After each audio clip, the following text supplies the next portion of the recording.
Hello दोस्तों, तो देखिए आज जो सवाल ऐसा है जो एसएससी में आएगा, आपको इसको सॉल्व करके जाना है। इसमें बोला है 77 की पावर 77 प्लस 77 को 78 से भाग दिया जाए तो शेषफल आपको बताना है क्या होगा।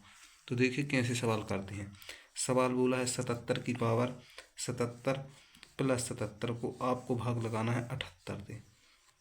तो भाग कैसे लगाते हैं, 78 से इसमें भाग देंगे, एक कम है मतलब -1 आएगा। इस पर -1 पर 77 की पावर हो जाएगी, प्लस 77 में आप 78 से भाग अलग अलग करेंगे तो यहाँ पर भी -1 आएगा। अब -1 की पावर है ऑड, विषम है, तो माइनस आएगा, क्या आएगा माइनस, और ये प्लस और माइनस माइनस बन जाएगा, तो मतलब का -2 रिमाइंडर आएगा। तो माइनस का 2 शेषफल कभी नहीं होता है, तो माइनस का 2 शेषफल नहीं, तो जिससे आप भाग दे रहे हैं उसमें से माइनस कर देना। तो 78 में से आपको 2 घटा देना है, तो आपका शेषफल कितना बचेगा 76। ऑप्शन नंबर बी हो जाएगा। ठीक है, अब नेक्स्ट देखिए सवाल में क्या बोला है। दो संख्याओं का HCF आपको दिया है 29, LCM के दो अन्य गुणनखंड आपको दिए हैं 15 और 13। तो उन संख्याओं में बड़ी संख्या बतानी है। तो देखिए LCM कैसे निकालते हैं। मान लीजिए दो संख्या, जैसे मैंने कुछ भी मान ली, तो HCF क्या होता है, जो उनके साथ में x में मान लगा है। तो वैसे तो देख कर ही उत्तर आ सकता है कि HCF का गुणा होगा उसके फैक्टरों में। तो बड़ी संख्या 15 है, 15 और 29 का गुणा करेंगे इकाई अंक से। 9 पन्ने 45 की 5, इकाई अंक 5 किस में है, ऑप्शन नंबर ए में है।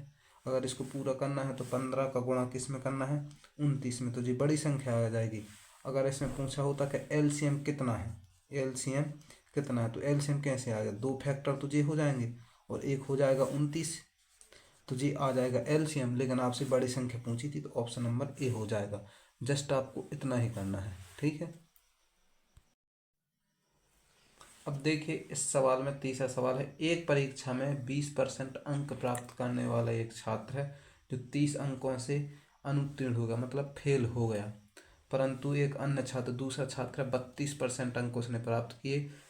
जो उत्तीर्ण होने के लिए आवश्यक जो पास होने के अंक हैं, उससे उसको 42 अंक अतकारी मिल गए, एक्स्ट्रा मिल गए। तो अंकों की आपको अधिकतम संख्या बतानी है। तो आप पास पर ध्यान दीजिए। एक छात्र को 20% अंक मिले, कितने 20%, लेकिन अगर ये 30 और मिल जाते तो पास हो जाता, 30 अंक और मिल जाते, लेकिन मिले नहीं तो वो फेल हो गया। तो अपन ने जोड़ लिए कि मिल गए तो वो पास हो गया। और सेम ऐसे दूसरे अन्य छात्र को 32% अंक मिले लेकिन 42 एक्स्ट्रा मिल गए, अगर ये ना भी मिले होते तो भी वो पास हो जाता। तो ये वो पास वाले अंक हैं, ये ना मिले तो इतने एक्स्ट्रा अंक लेके आया। अब परसेंट आपको एक तरफी करना है और अंक एक तरफी करना है। तो 32 से 60 आएंगे तो 20 में से 32 से घटाएंगे तो माइनस के 12 बचेगा, 12% बराबर 30 और 60 जाएगा तो माइनस के हो जाएगा 30 और 42 हो जाएगा 72। माइनस से माइनस का 12 12 12 इंचू 72। 1% का मान 6 है, तो कुल अंक होते हैं 100%, तो 100% का अंक 600 हो जाएगा। Option number D is the right answer. ठीक है, अगर वीडियो अच्छी लग रही है तो लाइक और शेयर जरूर करते चलें। अब देखिए दोस्तों, चौथा सवाल इसमें बोला है 240 वस्तुओं का क्रय मूल्य x वस्तुओं के विक्रय मूल्य के बराबर है। लाभ 20% है, तो आपको x का मान यहाँ से निकालना है। तो देखिए कैसे करते हैं। 240 CP है, वो x वस्तुओं के सेलिंग प्राइस के बराबर है। तो यहाँ से CP से सेलिंग प्राइस का रेशियो आ जाएगा x अनुपात 240। लेकिन देखिए यहाँ पर 20% का लाभ है, मतलब 100 की चीज़ कितने में बेची, 120 में। तो 100 की चीज़ थी वो आपने बेची कितने में, सेलिंग प्राइस 120 में, तो दोनों इक्वल हो जाएंगे। वैसे इसको सॉल्व करना है, एक जीरो से एक जीरो पर 12 एकम 12, 12 दूनी 24, एक जीरो, 20 का गुणा इधर 10 में होगा तो x का मान आ जाएगा 20 इंटू में 10 इक्वल आ जाएगा 200 के। तो x का मान क्या निकल के आया, B number, option number B 200 आ जाएगा। ठीक है, अब देखिए दोस्तों पांचवा सवाल है। एक निश्चित राशि साधारण ब्याज पर 2 वर्षों में 3640, 8 वर्षों में 4060 हो जाती है। तो आपको अनुमानित दर बताना है कितनी है। तो देखिए कोई राशि थी, अब पता नहीं है वो कितनी थी, लेकिन 2 वर्षों में हो गई 3640, जो हो गई 2 साल में, ठीक है। और 8 साल में हो गई 4060, जी 8 साल में। तो अब देखिए 2 से 8 पर गया, मतलब 6 साल में इनके अंतर कितना हुआ, तो 6 साल का अंतर निकालिए, 6 साल में राशि कितनी बढ़ी।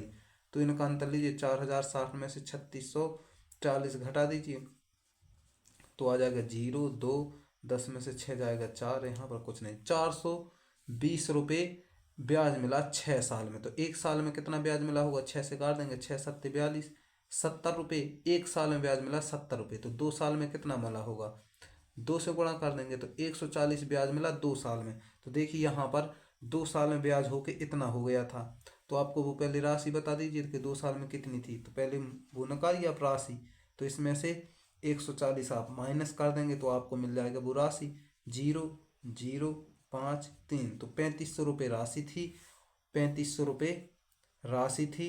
उस पर 1 साल में ब्याज मिलता था आपको 70 रुपये।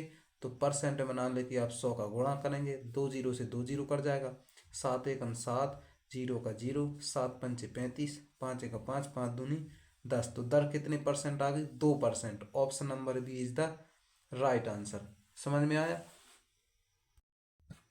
अब देखिए दोस्तों, छठवां सवाल है चक्रवृद्धि ब्याज का है। इसमें बोला चक्रवृद्धि ब्याज पर कोई धनराशि 4 वर्षों में 3 गुना हो जाती है, तो समान ब्याज दर पर धनराशि कितने वर्षों में 81 गुना हो जाएगी। तो देखिए 4 साल में राशि 3 गुना हो गई, कितने गुना हो गई, 3 गुना। अब बोला है कितने साल में यह राशि 81 गुना हो जाएगी। तो 3 से 81 बढ़ गया, कितने की पावर हो गई, 3 पर आप 4 की पावर लगाएंगे, 3 पर 4 पावर लगाएंगे तो 3 पे 4 की पावर 81 होता है। तो इधर आपको 4 गुना करना है, क्या करना है, 4 गुना। तो 4 का 4 गुना आप करेंगे तो 16 साल लगेंगे, कितने, 16 ईयर में वह राशि 81 गुना पहुंच जाएगी। ठीक है, ऑप्शन नंबर डी हो जाएगा राइट आंसर। ठीक है। अब देखिए 7वां सवाल है दोस्तों। इसमें ए और बी पर 4/4 का तृतीय अनुपाती बताना है। तो तृतीय अनुपाती क्या होता है, बी स्क्वायर बटे में ए, तृतीय अनुपात का सूत्र होता है। तो बी का स्क्वायर करना है, तो बी पर 4/4 का करना है आपको, स्क्वायर बटे में करना है ए। तो इसका स्क्वायर निकालेंगे, 4 की पावर 2 की पावर है, तो 2 स्क्वायर करेंगे 4 का, तो बी पर 8 की पावर बन जाएगी। और 4 का स्क्वायर होगा 16, और ए का स्क्वायर होगा ए स्क्वायर। तो बटे में आ जाएगा 16 ए स्क्वायर, लेकिन नीचे ए है तो इसके बटे में कुछ नहीं तो 1 मान लेंगे आप। ठीक है, बटे में कुछ नहीं तो 1 मान लेंगे, 1 पलट जाएगा। तो बी स्क्वायर बटे में 16 ए स्क्वायर, तो 1 पहुंच जाएगा ऊपर, ए आ जाएगा नीचे। ए स्क्वायर का ए में गुणा होगा तो ए क्यू। तो बी पे 8 था यहाँ पर, सॉरी यहाँ पर बी पे 8 था, तो बी पर 8/16 ए क्यू हो जाएगा। तो बी पर 8/16 ए क्यू ऑप्शन नंबर डी में है, तो यही आंसर सही हो जाएगा। ठीक है।